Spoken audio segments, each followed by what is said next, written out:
Hi guys, welcome back. Mr. Tendo here again. On this session I want to continue with our loops, but this time around I want to introduce a for loop instead of a while loop.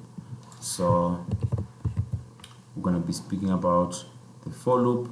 It's also quite simple. You also have to remember your sets. You have to remember your dictionaries as well, because we're going to be using a couple of examples on that. Okay, so let's say we are starting with our loop now.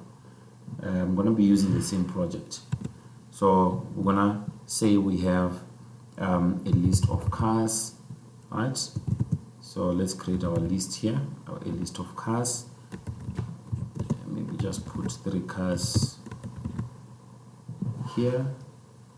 So I can say I've got a BMW, got an Opel, and then I've got a Mazda. Okay, so those are the 3 cars that I have on my list.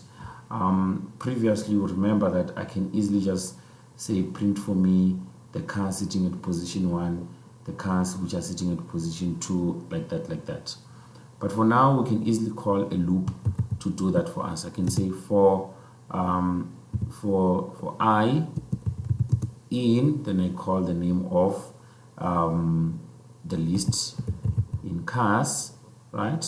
For I in cars, print for me, and then I'll just say print for me I. So what happens is I becomes a variable that maneuver around the indexes, right? So you will see now when I do that, it will print BMW, Opel, and Mazda in that order, right? So that's basically how this for loop works. It's very simple to maneuver around. You can also say loop for me through, let's say for example you wanted to print BMW, right? So what you can do is that you can go and say in a string called in a string that has BMW, right, print for me like that. So what it will do now, you can see it will say BMW separated. It's basically that simple. This loop is one of the simple one, and then you can easily go and say let's say for example you had 5 cars here. Let's include more cars. I'm not sure if I'll be able to get some of the names. Let's say with VW, trying to think of another car name, and then Kia. Okay, so if you were to print the cars like this, you will see all cars will be listed just like that. Good. But then let's say when we arrive at Mazda, we want the program to stop. So we'll do that statement. Remember the statement we did previously. I can say if the value I have is equals to Mazda, right? What do? We're going to break. That's basically how this statement will look like. So let's check. Now to print BMW, Opel, and Mazda. After printing Mazda, it realized that the value that it has on I is Mazda. Then we break the loop. We don't continue printing going forward, right? And then we can do the same with we can do the same with other values as well, like your continue. That's basically how this loop works. It's very simple. You can also perform a continue to say it must not print a certain thing. So for example, if this is the value, then we want it to continue, right? But then if we want it to work like that, we might want to move our code just a little bit so that our code looks like this. So what happens is it's gonna look for if the value is trying to print it's Mazda. If it's Mazda, it's going to continue. But let's see in actual running of the code. So it will print BMW, which is this. It will print Opel, which is that.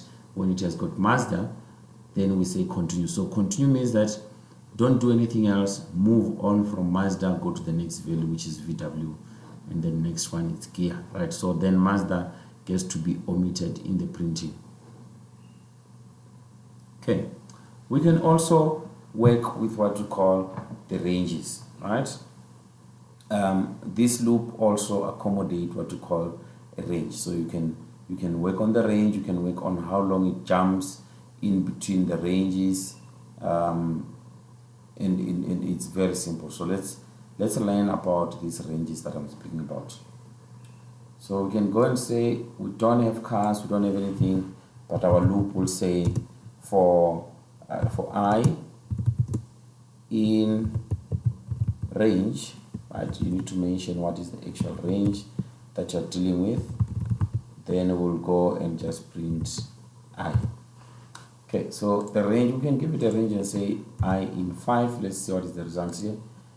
You will see that it starts printing all the way from 0, 1, 2, 3, 4, but it omits 5. So this number that we see here, it's usually omitted. So if I say 6, we are expecting 5 to be included, but not 6. But the values here, if you count them, they're actually 6 because it starts counting from 0. Now, we can also say on this range, we want a starting point. Let's say you don't want it to start at 0, you want it to start at 1. So you can say range will look like this. So you will have from 1 up to 6, 6 not included. Let's execute this. You can see that now 0 will not be included, it will just be 1 all the way to 5. You can also say I don't want to start at 1, I want to start at 3, like that. Then it will say 3, 4, 5, 6, 7 being excluded. Okay. We can also work on the increment. The increment is to say it's moving so normally. Let's say, for example, started at 1 all the way to 6. You can say, or let's say 10. 10 not being excluded, so let me say 11.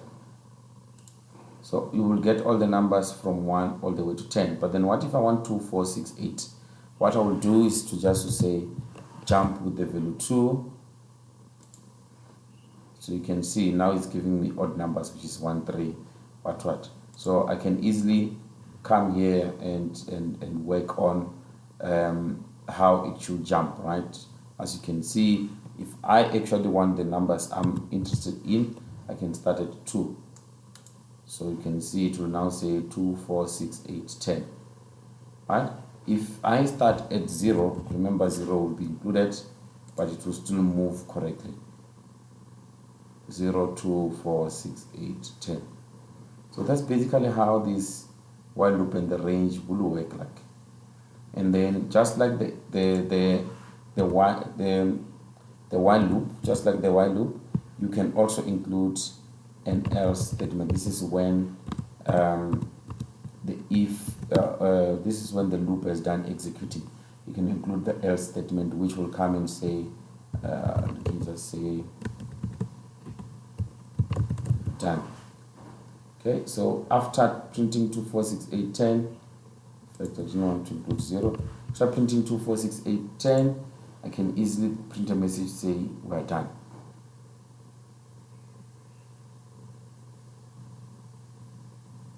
Okay, so I really hope this lesson does open your eyes. The last part I want to include on this lesson is to say we can have what we call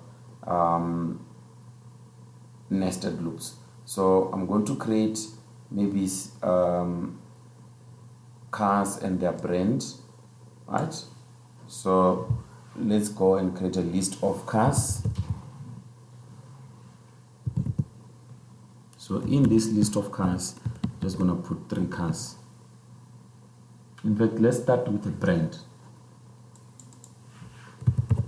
So we've got brands, and then this will be, let's say the brand will be BMW. The other brand, let's say VW. The other brand, let's just call Kia.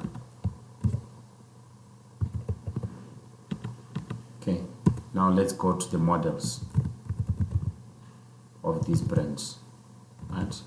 So we can say we have we can have a model called M3. We can also have a model called Polo, have a model called think of something from Kia.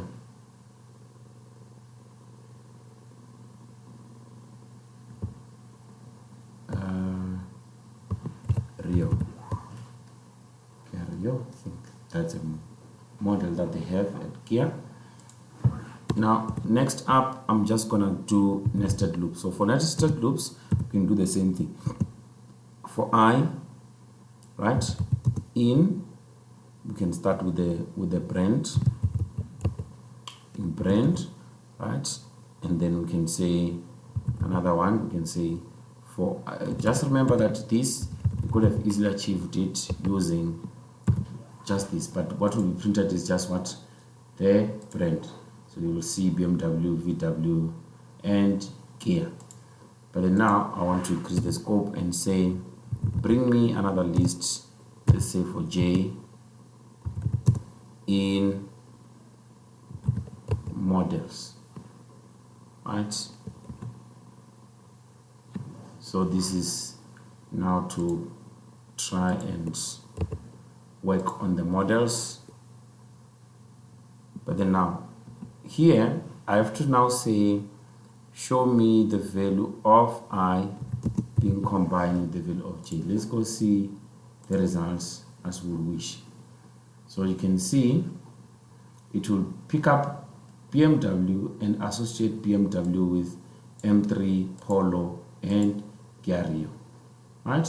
It will pick up the VW, associate VW with all these values as well, Kia with all the values as well, right? Not a trace match. That is something that you just have to remember in terms of nested loops. Nested loop simply means that it's no longer a single loop.